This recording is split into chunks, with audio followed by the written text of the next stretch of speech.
Okay, so I was driving back from taking Paige to the Hearing Australia. She was having a lesson and Mark rang me. Must have been 9 o'clock in the morning, and he said he collapsed in the shed and he couldn't move. I said I'd ring the ambulance and told him to stay where he was and we'd get to him as soon as we could. And then he was flown to Royal Adelaide Hospital. We got there, Mark was still in the reduced coma, and there was a lot of waiting and not knowing what was going to happen next. And for me, it didn't really occur to me that we could lose him that night. Which by 11 o'clock, we got the results back. Well, at that particular stage, that's what hit, that we lost Mark that evening. We would have to turn the machine off the very next day. So anger set in and telling him not to leave us. How could he do this? But he really didn't have a choice, did he?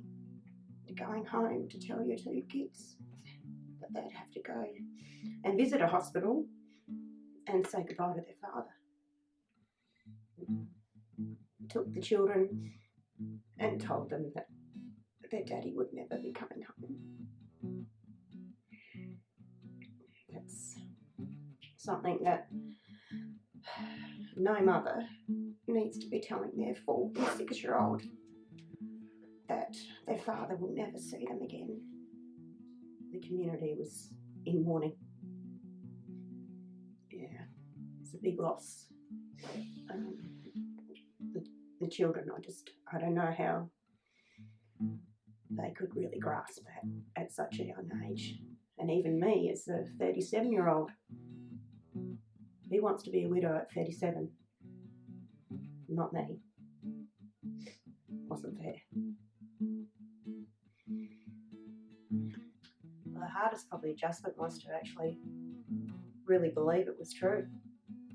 Really believe that Mark had gone and he certainly wasn't going to come back through that door. I was buying groceries for him. It got to the stage where you would just think he sort of went on a work trip. And, you know, as the days and the weeks, the months and the years go by, you actually have to acknowledge that, yeah, it really did happen. And he was never going to come home, and I had to do some work. I had to do a lot of work. So I was angry at everyone and everything, and just seemed as if my life had completely stopped and everyone else's was continuing on, and yeah, my life wasn't as happy as what it should have been. Depression set in, weight gain, eating, writing letters to Mark, diary writing, being angry at the children. That was no place for probably, if everyone would know me, a well-adjusted Michelle Pitman to be. Hasn't been easy. There have been really difficult days where I don't want to be here. And that's probably something that probably not many people really want to hear, but yes, I wanted to be with Mark in some certain terms, but the life that the children would have without me wouldn't have been a life. But I managed to get through those years with a lot of support from the network around me, outstanding family support, and the friendships that I've had, and Mark's friends, and the kids' godparents. Yeah, it certainly felt like a team effort, but it really came down to me, because it's on my watch. You know, everyone on the outside looking in can give me all the advice, but it's on my watch. I went about going to lots of psychologists and having to get Hana some help as well, and that wasn't easy. She was angry as well for him leaving. Paige she was devastated as well for not having a father home. Having therapy, really, we invested that time in each other, and we apologised to each other about being angry.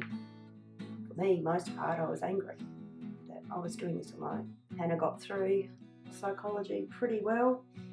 She came to terms with it wasn't her fault. Katie left. It wasn't anyone's fault. Paige went to therapy too with us. We had the whole family and godparents who came as well to give us support. It was all about just trying to get through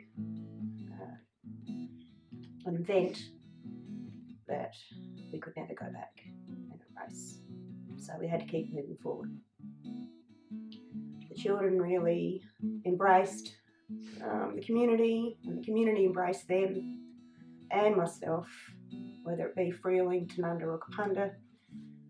So much help. Knock on the door, food, the school was outstanding. Seemed as if they wrapped their arms around us as a family and took us on a bit of a journey. There's one word that we have in this house that I've always thought really inspires me, is the word hope.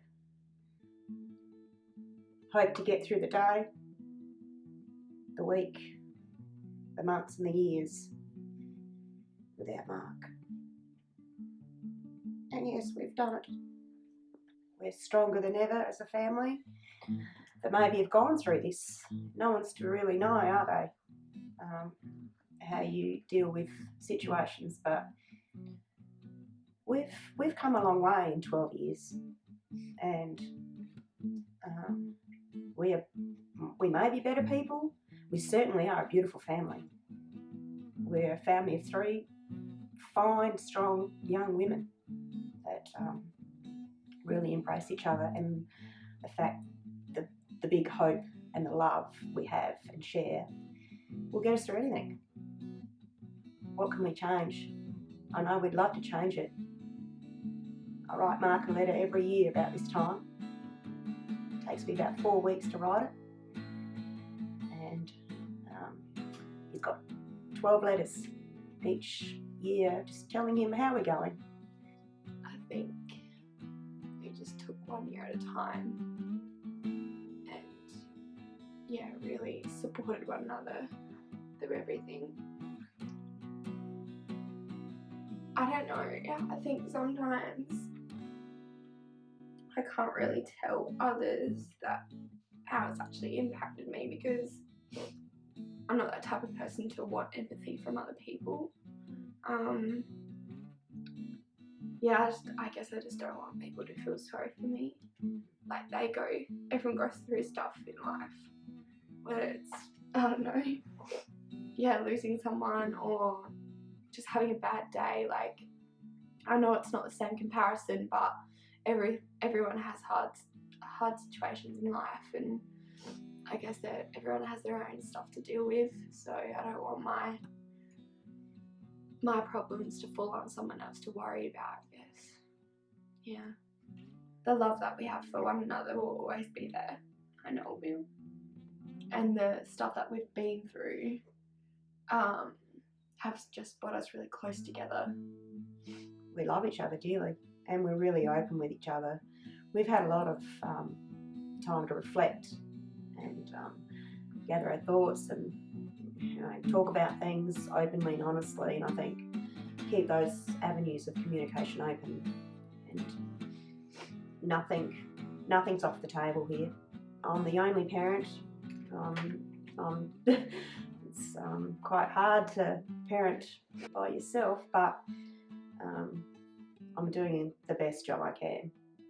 Just get through whatever you need to get through, and ask for help. Don't be so proud. I was a very, very, proud person. You wouldn't ask for help, but sometimes you need to push that pride aside and go and ask for help. For me to be resilient and strong and yeah, I'm probably, I don't know, I like myself again. Actually love myself again. After this. So, pretty sure Mark will be pretty proud of who the woman he married. Look at our family today. 2 beautiful young girls committed to their schooling, their work, their life, their family, and they're committed to me. And, yeah, we look forward to whatever life brings on, because happiness and hope in your life is somewhere where we are today, aren't we? Yeah, we're there. Over the past few years, like, yes, at the start, I was angry, quite angry. I kind of blame myself of a situation that happened a night or 2 nights before Dad died. A few years after he had passed away, I learned to forgive myself. Yeah, and then over the last few years, I guess you could say I have started to love myself again, like Mum has with herself. I have learnt over the years to still put myself first. I think just a very kind person. And I've loved learning that about myself. It's hard to talk about that's true, what you think of yourself, though. You know, it's difficult because I'm role modelling things here in the house. I think, you know, for Hannah to say, you know, a few years ago she started to love herself, well, bingo, that's probably when I started to love my life again too. You know, you love your work, you love your life, you love your activities, you really embrace your friends and your family even more so now. You wrap your arms around them because life is precious. Having my family like near me and always supporting me, and being there, and just whenever I'm down or something, they're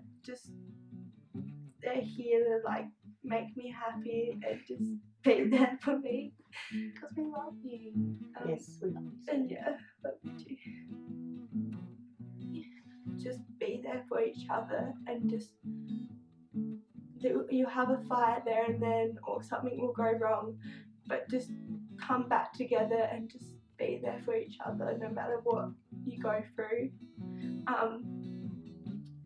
We've gone through something really hard, but we've come through it because we've got each other, and life goes on, you know. Yeah, definitely have hope in loving yourself again, and definitely do not be afraid to speak up about how you're feeling. I went to a psychologist, and like, don't be ashamed of that is what I'm trying to say. Yeah, I guess that's my message of just don't be afraid and just have hope. My message is to just stay strong and just always talk to someone if you need something. Like, don't hide it, just speak it out because it will help you. That's good. Right, well, my message will be to anyone out there who's struggling with some mental health or any other tragedy within their life is never give up. As Hannah was saying, there is hope for any life to continue on without one of your loved ones. As hard as it is, it's never going to be the same. You'll get people saying to you, life goes on, time heals all wounds. Not for us. The wound will never heal. You just need to really grow within yourself and get as much help as you can, and learn to live with that wound is probably my message. But you need some tools. Doctors are there for a reason, psychologists are there for a reason, school counsellors are there, Antidepressants are there, journals, lifelong friends, they're there for you. So speak out, embrace your world and how you fit in it. And I'm pretty sure that our world at the moment is quite special. There is life after something that seems so terrible at the time and unconsumably sadness, that you can come out of the other end and there is a rainbow. Don't you think? Agree. Yeah, it's great. And laugh. Laugh is good medicine. We tend to laugh here quite a lot, which is good, and you can laugh at yourself as well. I've learned that I have come stronger, and it has been hard because I don't remember as much what happened. But hearing what happened it is hard. But I've learned that I've got to accept what I have, and life is amazing for me, and I wouldn't change a thing. That's beautiful. Oh, that's beautiful.